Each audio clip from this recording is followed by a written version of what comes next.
সোণাৰী মিৰিপথাৰত জঘন্য ঘটনা দাৰে উপৰ্যুপৰি আক্ৰমণ এজন কালেকশ্যন এজেণ্টক ছেটিংছ ফাইনেন্স কোম্পানীৰ এজন কালেকশ্যন এজেণ্টক দাৰে উপৰ্যুপৰি আক্ৰমণ সংকটজনক অৱস্থাত চিকিৎসালয়ত ভৰ্তি চৰাইদেউ জিলাৰ সোণাৰী আৰক্ষী থানাৰ অন্তৰ্গত মিৰিপথাৰ গাঁৱত এক লোমহৰ্ষক ঘটনা সংঘটিত হয় ছেটিংছ নামৰ বিত্তীয় প্ৰতিষ্ঠানৰ অম্লান চেতিয়া নামৰ কালেকশ্যন এজেণ্টজনে কিস্তিৰ ধন তুলিবলৈ যাওঁতে ধন নিদি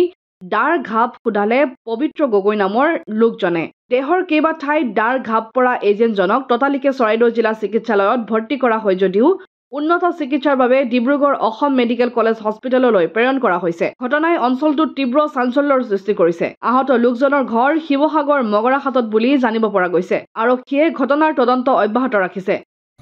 আচ্ছা ঘটনাটো কি ধৰণে হৈছিল আৰু আপোনাক কি কোম্পানীত কৰে আমি ছেটিং ক্ৰেডিট কেয়াৰ এমপ্লয়ি হয় আৰু আপোনালোকৰ আজি ঘটনাটো কেনেধৰণে হ'ল আমি কালেকশ্যন কৰিবলৈ গৈছিলোঁ তেওঁ পইচা দিম বুলি কৈছিলে পইচা দিবলৈ যাওঁতে হঠাতে অটকেইটা আক্ৰমণ কৰিলে আমাৰ সতীৰ্থ অম্লানজ্যোতি চেতিয়া আৰু লম্বিত পাত্ৰ আচ্ছা তেওঁ ঘৰ ক'ত আছিলে তেওঁৰ ঘৰ লংপতীয়া মিৰিপথাৰ তেওঁৰ নামটো কি পবিত্ৰ গগৈ